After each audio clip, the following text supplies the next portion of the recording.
Welcome to the Startup Sessions, the #1 web show and podcast for trusting your gut, breaking the rules, and starting something meaningful. Featuring in-depth interviews with acclaimed creative entrepreneurs that have succeeded at building their own remarkable businesses.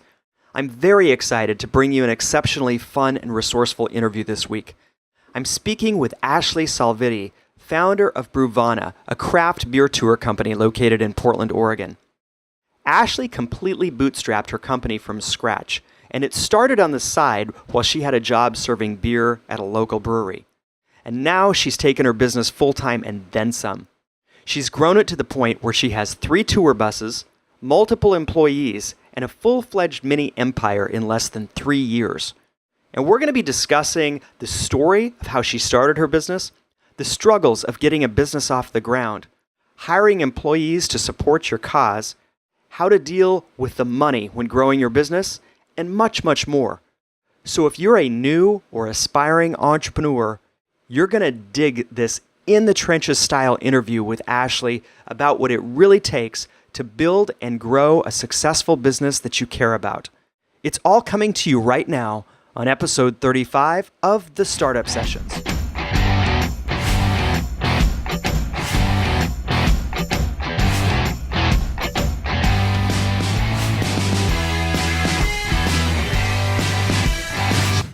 Hello, everyone. Today, I have an incredible success story on the show, and we're going to be talking all about beer, one of my favorite subjects. I'm speaking with Ashley. And Ashley, how do you say your last name? I didn't even get that right before we get on the show here. Salvitti? That's okay. Salvitti. Salvitti would be, yes, probably the proper way to say it, but here in America, Salvitti is how I say it. Yeah. Salvitti. Okay, great. Now I'll probably just refer to you as Ashley for the rest of the show. Ashley That's fine. Ashley, you're a fellow Portlander, formerly from North Carolina, fellow beer lover, entrepreneur, founder of a super cool company, and that's what we're going to talk about today, Brewvana, here in Portland, a company that's really made a business out of showing people around the beer capital of the world in a super fun and educational way. And welcome to the show, Ashley. I'm so excited for this. Thank you, Michael. It's so nice to be here. I'm very excited. All right. So I'll admit that I have not taken one of the Brewvana tours yet, although Jill and I are very excited to do so. And I think part of that's just because we've only known each other a few weeks now. So hopefully you cut me a little bit of slack. It will happen. And now we offer tours 7 days a week. So you have no excuse to not go on a tour as soon as you have the opportunity. Okay, 0 excuses are gone. Don't worry, I will take the tour. It'll be worth the wait, I promise. Good. Cool. So here's the scoop. I was introduced to Ashley a couple of weeks ago, a few weeks ago, maybe a month or so ago, by a mutual friend. And we sat down, Ashley and I sat down, and we discussed your business and some pretty cool aspects of how you created this really, creative company. And I think first of all, I wanted to have you on the show because there's so many valuable lessons for entrepreneurs that are starting their own cool companies in terms of how to make them succeed. And you've been through a lot of that. And also, I just wanted to share with others your passion for your company, for beer, your skill level as a new and still growing entrepreneur, and just your grit of sticking it out through the hard times and really making your business work well. And the fact that you really care. When we met, I could tell right away that you care about what you do and the people that you serve. And so I'm really excited to have people get a sense of that from you as we talk. So I'm super excited. I'd like to start with the beginning of your story for Brewvana. Tell us how the idea for Brewvana came about and really how the business was born. So this is my favorite story ever, Michael. So I've been serving craft beer for a really long time, and I did so in North Carolina, and then I moved to Portland and was just kind of blown away by the industry here.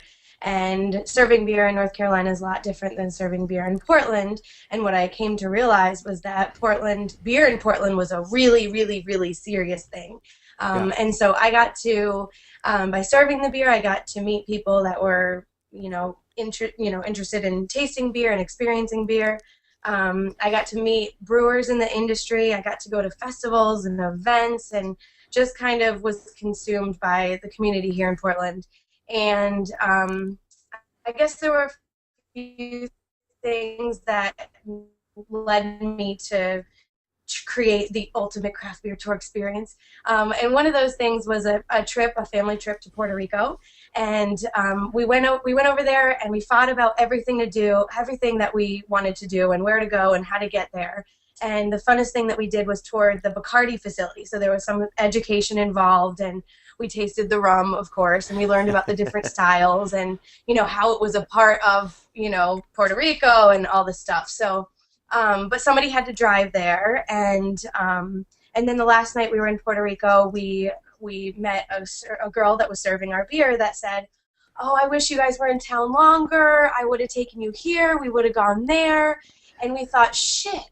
Am I allowed to say that? Sorry, I've got a really bad mouth, Michael. That's okay.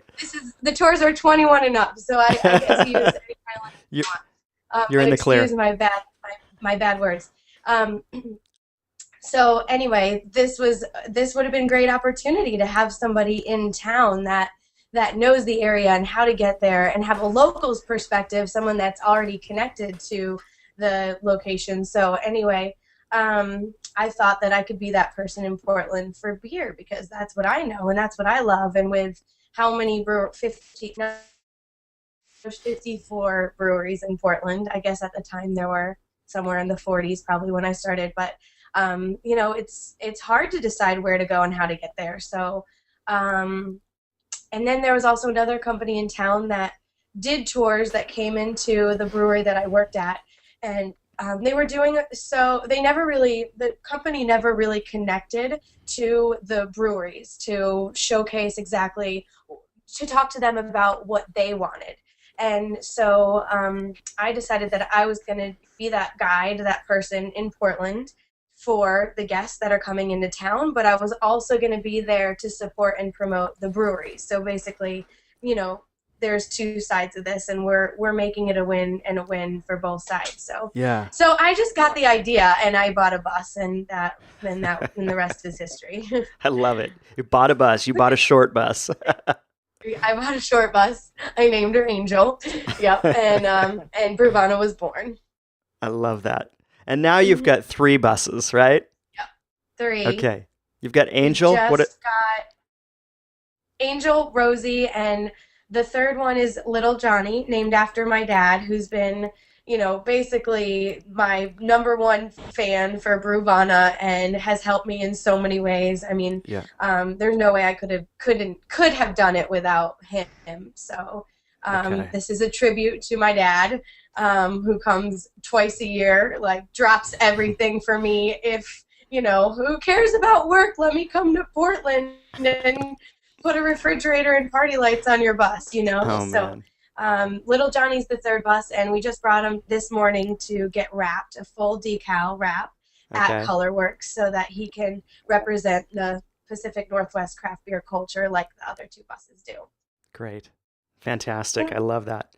Now, when you were, I think one great thing about your story is that, you came into a market, you saw this segment of the market that was already being served, kind of, but there was a gap there. There was a spot for you in what's arguably one of the best beer markets in the world. There were other tour companies, but you saw a spot and you had a passion and you went for it, even though you had some people to tell you really, hey, you know what?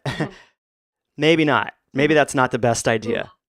Tell me about that decision. Like, even in the midst of people saying, I don't think that's the best idea, you still went for it. Tell us a little bit about that. First of all, I guess I'm kind of stubborn. I think that I was just like, no, I'm going to do this, and I think it's a good idea. And I had support. So although there were people that were, Debbie Downers about the situation and said, no, this isn't a good idea, or it's going to cost you too much money, or there's too much risk, or you don't want to buy a bus, or, for whatever reason they thought it wasn't a good idea, there were that many more people saying that it was a good idea. So I was just kind of in the middle to do what I wanted to do, which was to try it out, because really, what do you have to lose? You have money, and that's pretty much all you have to lose, and you have to gain an experience and possibly the best job of your life, so I mean, everything that's come my way that's been a bump in the road has been, whoa, something just happened to my computer, sorry, I went to sleep.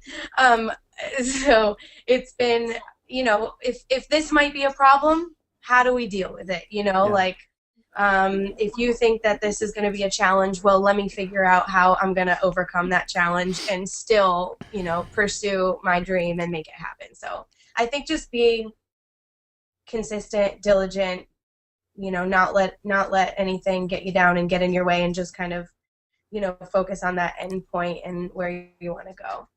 Okay, great. And there you are today, sitting in your home office. You've got the Brewvana banner. You've got a beer tap behind you. You've got employees bustling about. I think it's fantastic, Ashley. Tell me this. What do you love most about being an entrepreneur, building your own business and seeing your hard work pay off? Well, I guess that's a two-part question. I mean, the first really, really, really, really exciting thing, just because my role has changed, as at the beginning, when I was the only business owner, I saw myself, I was an entrepreneur, but not really. I was a tour guide, and I was like the only Brewvana employee. And that there was so much success in that because I loved my job. I still do. But I was so happy and proud because I had created that job for myself. And I remember people would come up to me and be like, how'd you get this job? Like, you get to hang out with people and drink beer. And I'm like, yeah, because I created that. Because it's mine. And that's a huge success, is to take something that you love and that you want to do and bring it to fruition, and to know that you made it happen. So that was the first thing. And then now, being an entrepreneur, being able, first of all, seeing the growth has made me really proud, and providing people with jobs and to be a part of this team. And then also as my role, it's just evolved. I'm never, ever doing the same thing. I'm never bored. It's constantly evolving. I'm constantly learning. I'm constantly growing. So those are things that I really like. And some of the things that I guess the flexibility is also something that I enjoy, which has only happened recently in my career. It's taken me kind of 3 years to be able to take a step away, whereas if you asked me a year ago, I wouldn't feel like I had a flexible schedule. It's like I'm working 7 days a week and I'm responsible for everything. And as you grow, you're able to, delegate responsibilities to other people so that you can take a step away, so that you can grow and focus on other things. So, plus then I get to be in charge. Thank you, Jimmy. So I have all these great ideas, and you make it happen. So, because you can't do everything by yourself, and I think that's one thing that has been really hard for me to learn, and I think is really good advice for new business owners, is that you want to do everything yourself, and there's some things that you're just not that good at, that other people can do better than you, and you need to focus on what your strengths are and utilize other people for what their skills are as well. So okay, and that's huge. Let me ask you this, Ashley, knowing what you know now about bringing people on and having support and putting people in positions where they're the experts doing their thing, could you have brought them on any sooner than you did? Or do you feel it was about the right time? That's a good question. Um, it's hard to know. I don't think so. Honestly, with the tour guides, Yeah. I think I've gotten, they're a part-time position. So Okay. their pay goes into the cost of goods. Yeah. And so it doesn't matter how many I hire, um, that number is consistent. Yeah. The other hires are people that work behind the scenes. That doesn't Hmm. matter how many tours we do, they do their job. So and then I mean, it's also a seasonal thing. So in January and February we were really slow. In March is when it hit, and in March is when I was like, whoa, I'm ready. I'm ready for Jamie. Um, I don't know that I could have known that. Maybe I don't think I could have known that. Maybe I don't Okay. know. I think Okay. I think I did it at the right time. I don't know. Yeah, delegating is important. Yeah. Well, okay. So delegating, you had to. I mean, it was a necessity. Oh, There's too many moving Michael, parts. Yeah. can I interrupt you again? Sure. Sure. So I think the money thing is why I didn't want to delegate sooner, because I didn't know if Okay. I could afford it. So maybe you're Okay. right. Maybe I could have delegated sooner and then just been a little bit more risky about it, and Hmm. seen that even though I'm spending this money here, I'm going to gain that money there, and Okay. you know what I'm saying? So maybe Uh-huh. you're right. Maybe I could have done it sooner, but I think Yeah. financially I was scared to hire somebody full time that I didn't know that I could pay for. Does that Okay. make sense? That makes total sense. And I was asking the question because I think the answer is different for everyone. But one of the things that I think I'm hearing you say is that it is scary to Mm-hmm. hire that support, but Mm-hmm. once you realize what it's doing for you, it's really, I mean, yes, it's costing you something. You're paying employees to do a job, but it's Mm-hmm. really allowing you to expand and grow your business. Right. So, I guess it's from a perspective of how you view that. Like you Right. can view bringing on help and support very much as this thing that's actually adding revenue to your business rather than it just being a bottom line Right. expense.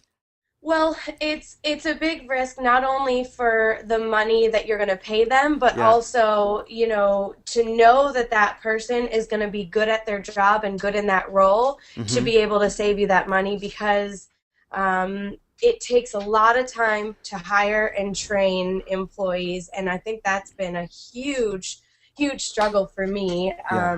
And something that's really important to do is to find the right employees to make sure that they are fitting with your needs as a business owner. Wow. Okay. And especially early on when they're your first Hmm. employees and you've Hmm. probably not you're not practiced in hiring people and knowing all the questions to ask, and Hmm. you're really just relying upon, to a large degree, your gut to make a decision on, hey, is this person going to work out or not? Right.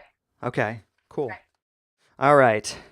And I see the good in everyone. I'm like, oh yeah, you're great, come on. Like, I wish I was a little bit more weary and could read people better. But Yeah. anyway, keep going. Talk about your final question. That's All right. So one of the most important steps that anyone makes, I think, in their business is laying a solid foundation and then adding other enjoyable and profitable revenue streams. And one of the things we talked about when we sat down, Ashley, was, your business model went from public tours to adding elements like private tours, correct? Mhm.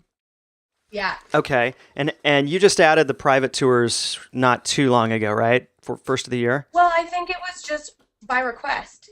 People would contact me, and it was just by default. I don't even know if I wrote it in the original plan. Maybe I did, but people would just come to me and say, I want to do a tour on a Wednesday. Yeah. I've got this many people, and we want to go here.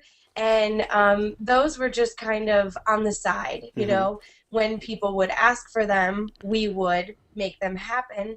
But when I looked at our sales from the previous year, last year, I thought, holy cow, we are bringing in a third of our income from private tours alone when they're just an afterthought. They're just something that we do. So we switched our focus to those because we realized that no one else is doing that. No one else is creating this experience customized to meet the needs of the group, and we have those relationships. So why not, focus in that direction? So those they've been a huge part of what we do and what we offer, and there's a lot of flexibility there with group size and where we can go, and private tours are huge. Okay. Does that answer your question? Yeah, it does. Sometimes I forget what you asked me. That's totally okay. No, I'm always curious about, like most businesses, there is this foundation that's laid that allows you to, like, once that's down and once you're, up and running as a business and you're able to at least like pay the bills or most of the bills, then you can start looking at, other ways, other creative ways that in your case, it's really, I don't think it's that much of a stretch for you to add on private tours. It's just such a natural extension of what you're already doing. And it's turned out to have this huge impact on your bottom line as a business. I love it. Yeah. Okay, cool. Totally. But I would warn you to, Michael? Yes. I would want to warn them to stay true to what your mission and what your goals are. Yeah. Because just for example, we were thinking about adding a Friday and Saturday evening pub crawl, where we provide transportation only, where people could hop on the bus and hop off the bus, and it wouldn't be this all-inclusive beer tour experience. And the reason we did that is because we have 3 buses that sit there on Friday nights, and sometimes they don't get used, and we feel like we could bring in a lot more money. But what we realized is it's going to create a lot of drunk people riding around on a bus that has our name on it.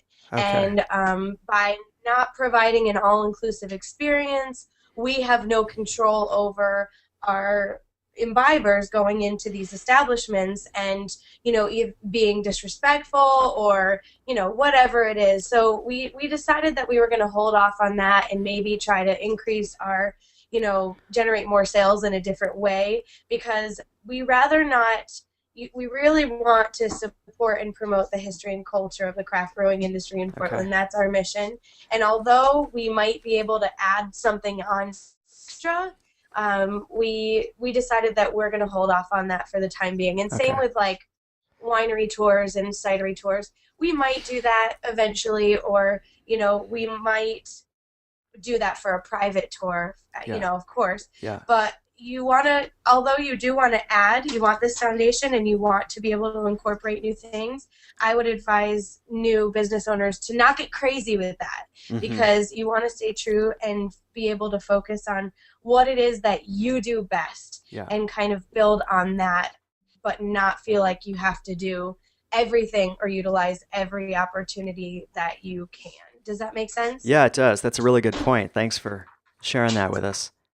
Cool. Yeah. All right. Hey, let's switch gears here and talk about something that some business owners love, some business owners hate, but it's one of the things that I think small business people in general, a lot of them tend to struggle with, and that's the money part, getting a handle on the money piece. I think a lack of knowledge around money in your business is what keeps many from succeeding or growing to the level that they want to. And you showed me your great little sheets that you created for your business. Called. You want to see it? Yes, we've got to see that. This is the money shit. This is literally this is our sales report for the day. I love it. And it goes with the receipts, and this is how we keep track of all of our sales and our expenses per tour. Yeah. Yeah, I mean, what do you want me to say about that? Well, tell us how the money shit sheet came about. I think it's great that you make it fun, yet this is the lifeblood of your business, right? So how did you come up with the name for the sheets? what do those sheets tell you in terms of what's happening in your business on a daily basis? Okay, well, the money shit, it's always been the money shit. I mean, I literally I have a bookkeeper Yeah. because I don't want to trust myself with that. And she said we need a sales report for each tour. And I said, okay, I'll create one. This is what it says. This is the money shit. And I've always just referred to any financial stuff as the money shit. But basically, more recently in the business, the money shit has been the least of my focus for the last 3 years Okay. until now, when it's like, okay, now I can take the time to really go into these and to find out what our expenses are and how that relates to the business as a whole, because your sales can be great. You can have lots of sales and it looks great and it's like, that sounds fun, but when after all the expenses are taken out, you're left with nothing, or you're Yeah. not paying yourself and you've got this great profit. It doesn't make sense. So for me, the money shit sheet is just how we keep track of the sales, but it's really the more of the numbers, the labor and the other expenses, the bus expenses and everything that goes into making the tour, and then finding out what looks good and what, where our cost needs to be, and how we can control that and budget for that and keep things consistent so that we can become more profitable. So Okay. that's kind of where I'm at right now. I just joined an organization. Did I tell you about Accelerator? I think you No? mentioned it. Yeah. So EO is Entrepreneurs Organization, Okay. and it's a group of people that have a gross annual sales of $1 million, Okay. and or more. And clearly we're not there yet, but they have a program for businesses that are, a minimum of 250,000 in sales to $1 million in sales a year, and those are the businesses that they're looking to say, you're here and we want to help you get to here, and we want to accelerate that growth in your business. Yeah. So that organization and that meeting, I just went to the first meeting, and it really made me sit down with the profit and loss statements, because I now have 3 years of P&Ls and compare, each month and the numbers and the percentage of, expenses, each expense to the sales and then the profits and all that stuff. So Okay. it's what I'm now learning about, but what I know and what I'm excited about is, as soon as you can see those numbers and what they mean and how they affect the profit, you can start changing those numbers and Got it. predicting and planning on it. So anyway, I don't really, if that's something that you don't understand, I think that it's really helpful to talk to somebody about, getting a mentor, or, talking to a friend, or getting a professional, or taking a class, so that you can understand that, because it is, you can't be successful until you understand the financial aspect of Okay. your business. So Yeah. does Great. that answer your question? Perfectly. Yeah. I just wanted to hear how that worked for you, because it's a little bit different for every business owner, and you've made it this far, and I think what's one thing that's interesting too is, like, you're continuing to expand your knowledge and looking at, what do I need next as a business owner, talking about this organization that you just joined, and how to really take your business to the next level. And I think that's something that's important too, is like, as a business owner, your business is constantly evolving, sometimes with or without you. And if it can evolve with you and more purposeful, then that's always better than, your business evolving and then you playing catch up, or, having emergencies. So very cool. Yeah. Yeah. All right. Ashley, as you think back about growing Brewvana, what's the hardest decision that you've ever had to make as a business owner?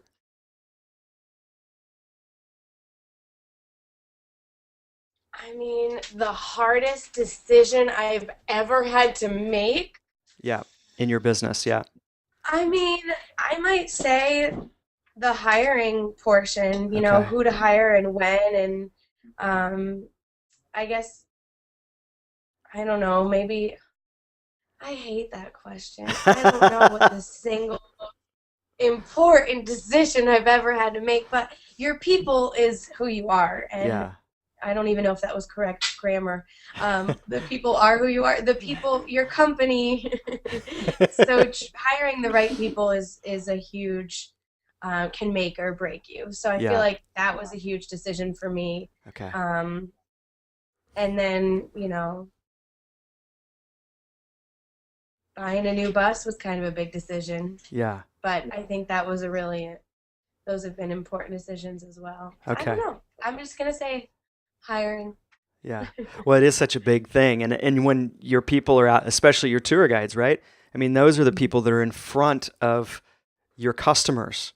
Your Mm-hmm. customers are having that experience with them on those tours as well as with your buses, and they're the Mm-hmm. face of what people leave with a Right. like they leave thinking, "Hey, Brewvana is this tour guide and these buses and that's their impression." So that's a Right. super important decision Yeah. for you in your business because that's who your customers see Mm-hmm. and experience. Yeah. Mm-hmm. Mm-hmm. All right. Um, Let me ask you this. Since you've come along in your business, you like one of the things I admire about you, Ashley, is you've got a lot of drive and common sense, and you bootstrapped this business. I mean, you made it work through making good decisions and doing what's right and serving your customers in a really great way. And now you've got this great reputation as this, growing company to Mm-hmm. where, if somebody comes to Portland and I haven't looked on TripAdvisor and those different websites, but I would imagine that you guys are ranked pretty high, right? 5 stars. 5 stars, baby, all the way. So reputation is huge in a company like yours, in a business like yours.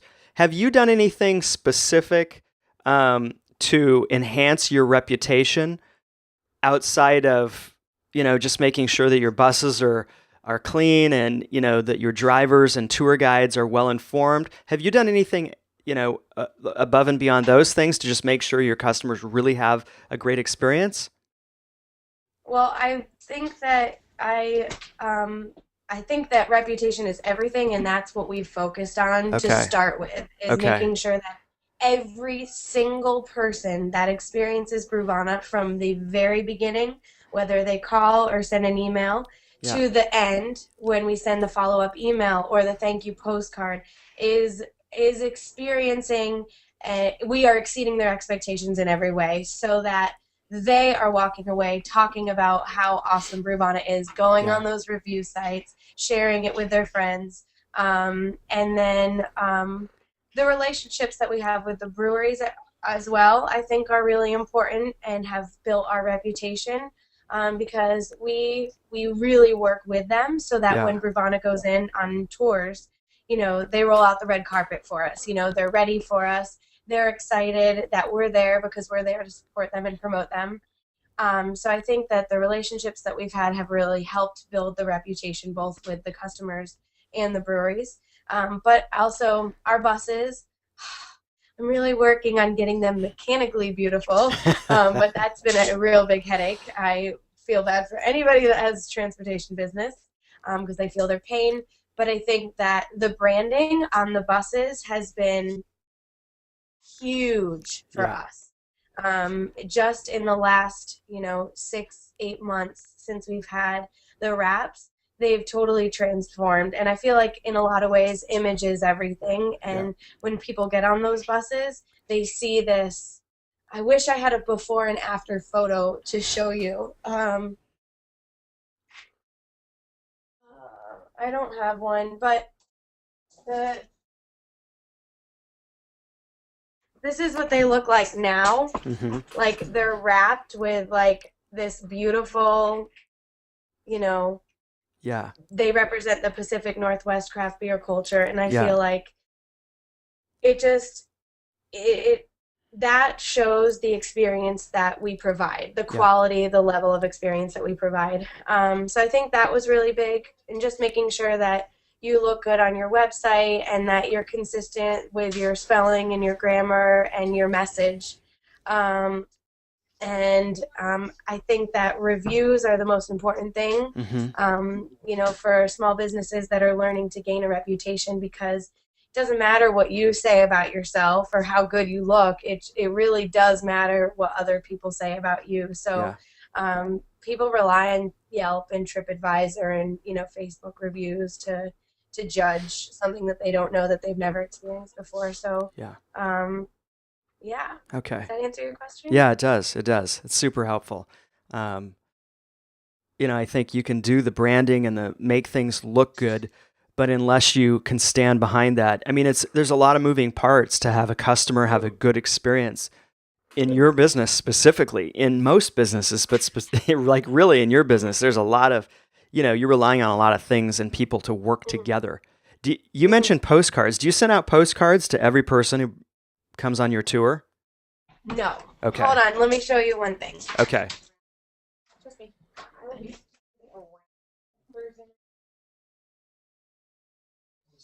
There's 2 types of postcards that we send out. This is the best one.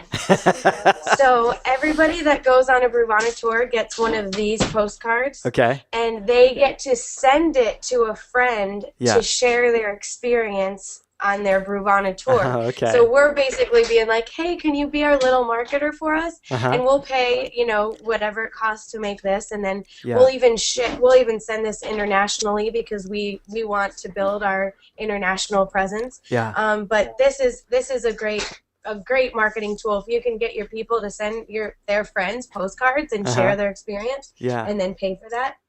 But then we also send thank you postcards, because and this goes out. We just send thank you postcards as frequently as possible to new breweries that we're visiting, or we send thank you postcards to everyone that books a private tour. Yeah. We would not. I don't think we could send postcards to every single person that goes on a tour, but I think some companies do that. We don't have that kind of time. Yeah. We send emails. We send follow-up emails. But, Okay, got it. We do send one of these to every person that books a private tour. Okay. So got it. people love getting mail. Like mail doesn't happen anymore. It's all email and. I know, and that's such a great differentiator, because it's so true. Like people just aren't used to getting like a handwritten thank you note, postcard with a cool picture on it. When they do, it's like makes their day. Great idea. But they're getting excited, and then also, where does this go? Where does the postcard go when you're done? It goes on the fridge, so all of your friends can see it. Where else are you gonna put it? And then someone's in your kitchen, and what's that? And oh, look at that cool glass. What did you do there? And so that's what we hope is happening with those postcards. I love it. So anyway. All right, great. Okay, next question. What advice would you give to someone else that has an idea and they think they've got a great idea and they want to create a full-time business out of it, but they're just hesitant. They're scared to pursue that idea, to move forward and kind of make the leap. What would you say to someone like that? Don't be scared. You can do it. It depends on what their idea is. Like a lot of people have these great ideas in their head, and sometimes they are good and sometimes they're not. So, doing some sort of test on your market would be a good idea. Yeah. Unless you have an idea like Brewvana, where it's clear that that this is a good one. But yeah, just maybe asking around your friends and maybe doing some sort of survey just to test the market. Yeah. But my advice is just be ready, think about all the challenges that could get in the way and plan for them. And just as long as you have a solid plan and know that it's never going to turn out exactly how you planned, and just be ready to fight and fight and fight and figure it out, and be flexible. Just be ready to dedicate yourself. And as long as you are ready and you're confident, then just you have nothing to lose. Why not do it? This is your opportunity to make a change and to live your dream job. Like be your own boss and love what you do. And that's what everyone's looking for, is an opportunity to love what they do and never have to work a day again in your life. You've heard it before, but it's so true. It's Yeah. like I never have to get up and go to work. I never Yeah. have to do anything. I Yeah. do it because I guess I do have to do it, but But it's fun. I do love it, and I think that you have to think about what do you have to lose and what do you have to gain, Yeah. and kind of just think about those two things. And my suggestion is to just go for it, because that's what I did. And if I wouldn't have done it, I don't know what the hell I'd be doing right now, but it wouldn't be as much fun as, live in Brewvana. Okay, great. All right. So I like to end these conversations with a lightning round of questions.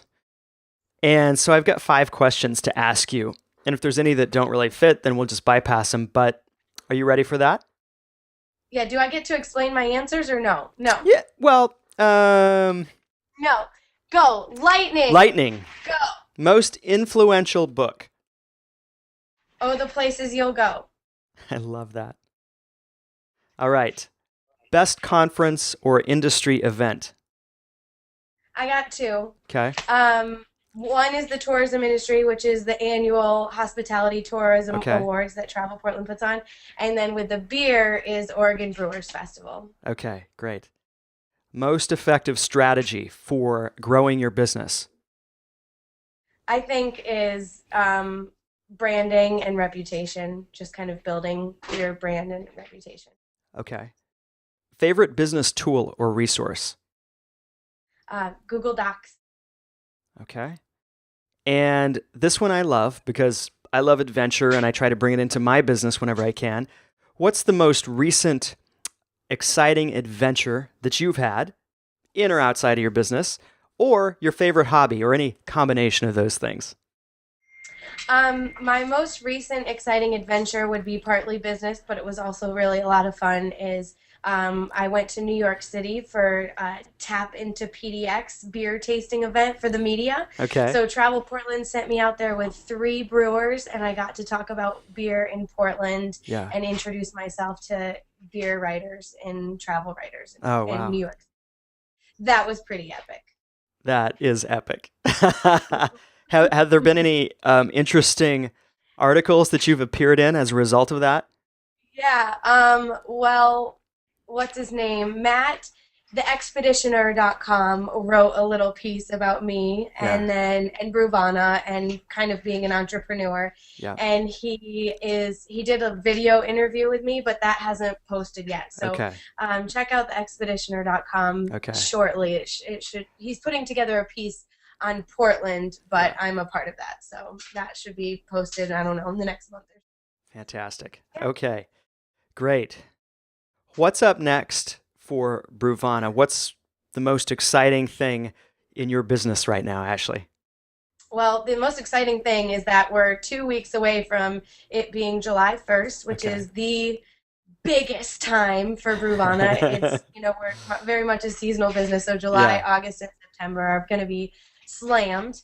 And it's really exciting because we've got little Johnny, our new bus, and we've got some new tour guides, some new faces around here, and then we offer tours 7 days a week, which is also really exciting. I remember last year thinking, oh, one day we're going to have tours 7 days a week, and it's now. So that's really cool. And then I think what's next is we're really growing. This is an office space. We have our buses parked in the parking lot. We share space with this building, but it's too small. There's too many of us in this small space, and so we would like to create a space and then we also pick up our guests at different hotels. Mm-hmm. We don't have a physical place for them to come to, but what we'd like to do is to create a space that represents, the Portland beer information, where people can come to learn about tour options, whether it's Brewvana or walking tours or bike tours or whatever, about different breweries and homebrew supply shops and growler filling stations, and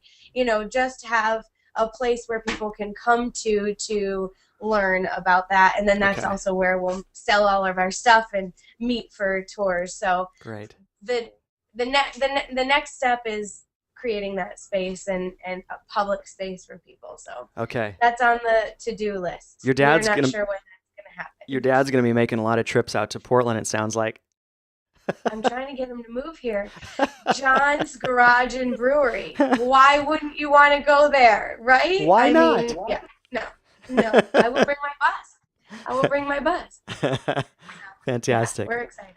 Great. All right, Ashley. So for those that are listening and for those that are viewing, included in the show notes here, I'm going to have a link to Ashley's website, which is experiencebrewvana.com. Be sure to go there, subscribe to the Brewvana newsletter to get all the latest updates and info, and better yet, sign up for a Brewvana tour. Experience it firsthand. I'm so excited to go on my tour. I don't know when it's going to be, but I got to get it on the calendar fast. Yay, let's do it. Yeah, thank you so much, Ashley. This has been a blast. I love your business. I love what you're doing. I love what you're doing locally here in Portland. And everything about you and your business is just super, super cool. So thanks for taking some time to be a guest on the Startup Sessions today. Thank you so much, Michael. It's been my pleasure. All right. Take care, and we'll talk to you soon. We'll see everyone again next week on a brand new episode of the Startup Sessions. Take care. Bye. Wow. What an amazing discussion with Ashley. I just love it when I can have a real conversation with someone that's out there doing it. They're in the trenches and they're making their dream come to life day by day, step by step. And to me, there's nothing more exciting and real than that. I know that I had so many great takeaways from Ashley's experience, and I wanted to invite you to experience her story even deeper.